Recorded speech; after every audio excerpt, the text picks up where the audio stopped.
There is no warning when your molecules decide that they'd had enough of your sedentary lifestyle and vote for your immediate thermonuclear retirement. 1 minute you're mid-scroll on your phone, and the next, your internal chemistry stages a spectacular coup, bypassing the usual stages of a fever straight to a blinding self-contained supernova.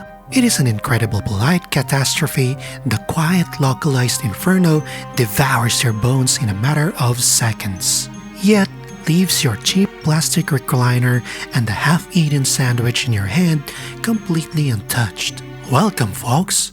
Come grab yourself a drink, sit on down and make yourself comfortable, because today on the first episode of this channel, well, in the long form at least, but today we'll be talking about some mysteries and strange cases of spontaneous human combustion.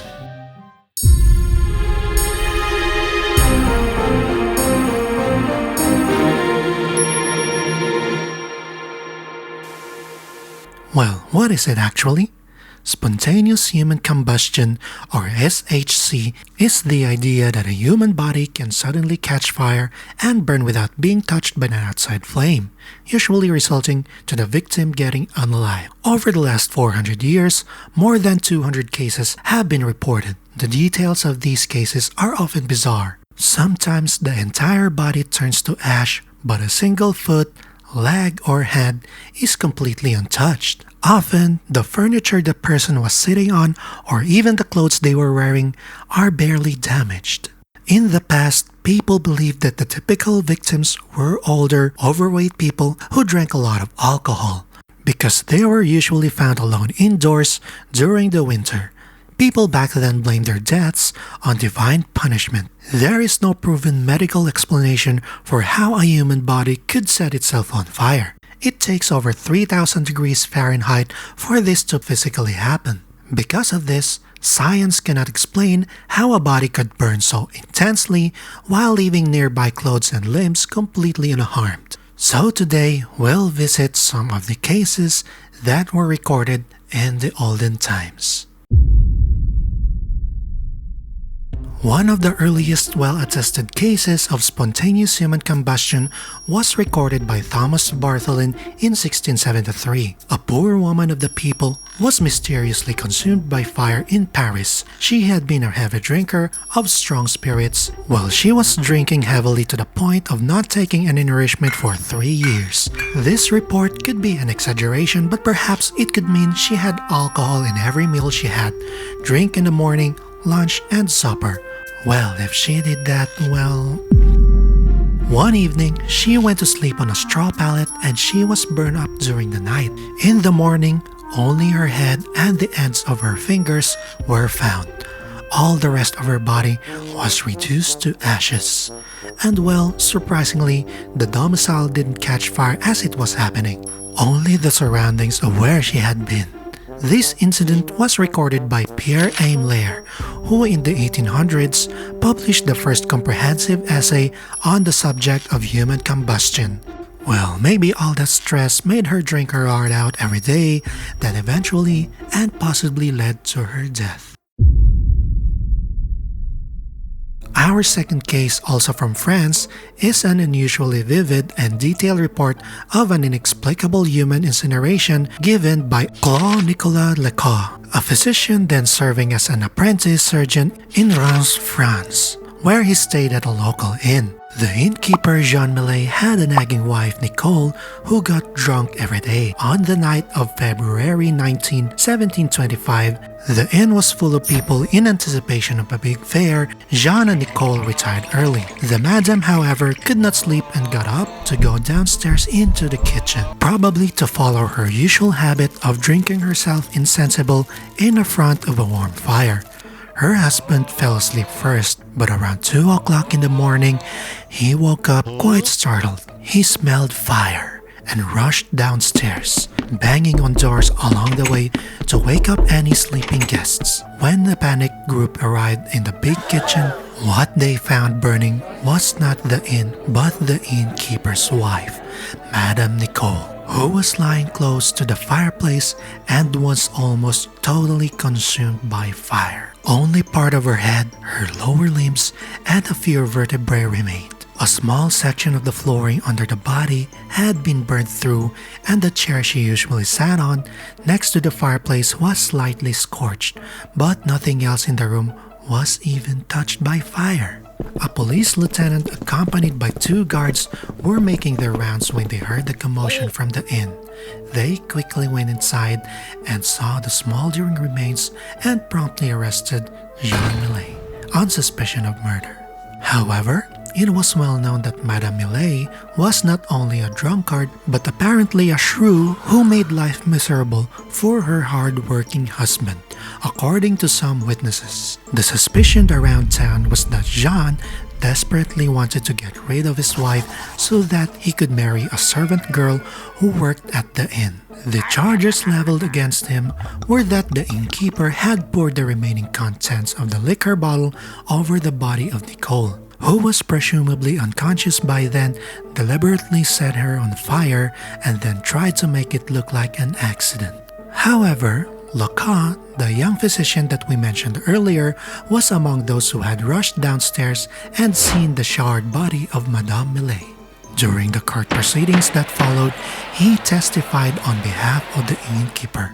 He stated that he did not believe that any human agency could account for the total combustion of the unfortunate victim's body, so that only the skull and extremities would remain. Lecoq's testimony helped free the innkeeper from the convictions, and Lecoq persuaded the court that the fire had been visited upon her as a punishment, perhaps from her alcoholism and shrewish ways that remained in such a way as to leave nearby objects unburned.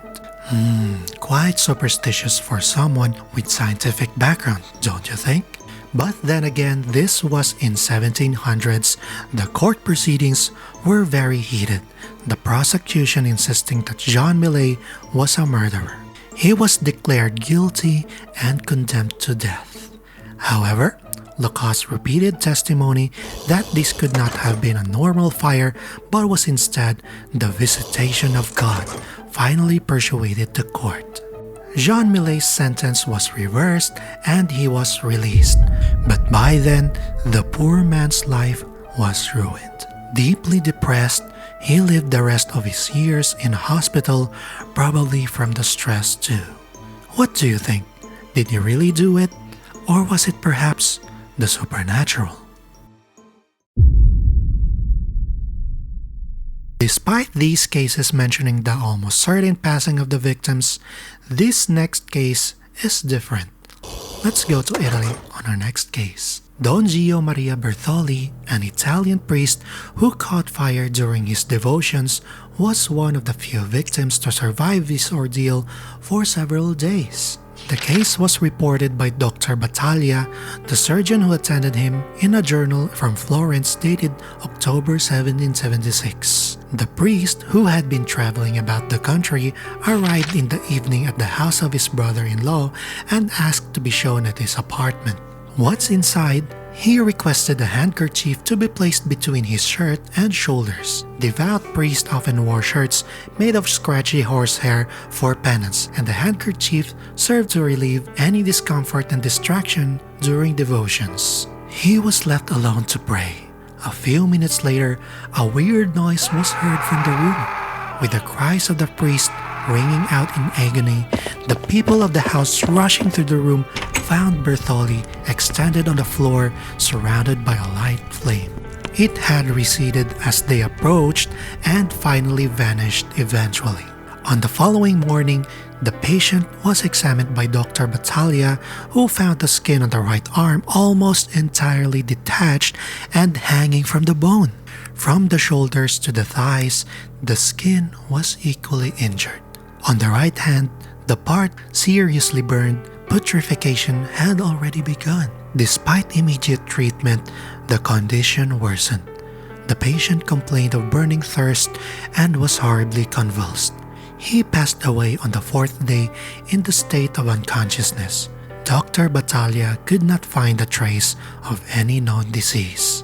There are some unpleasant details about this case for our first episode, so perhaps we could skip it for now. When the priest was first brought to Dr. Battaglia, he said that all he remembered was a stroke like the blow of a cudgel on the right hand.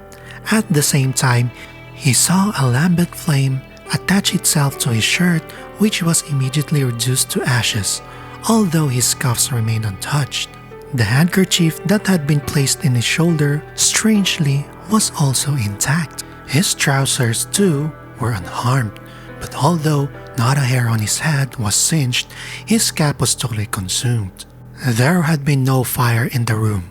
An oil lamp, however, which had been full of oil, was completely dry, and the lamp's wick was reduced to a cinder. Well, what do you think happened? Did he combust from the inside, or spill the oil on himself?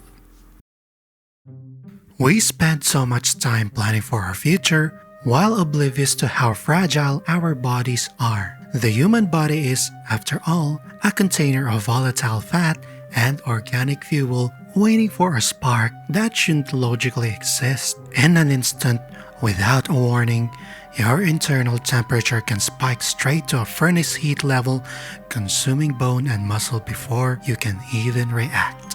What happened to the victims here were terribly unfortunate. Was it the alcohol, some accident, or did they just really burn from the inside out? These are just some of the cases and many more that we will tell you in our future videos, and I hope you like this, and thank you very much for watching our very first episode. Likes, shares, and subscribes will greatly help this channel reach more viewers and perhaps help us increase this. Thank you once again, take care, and see you next time, folks.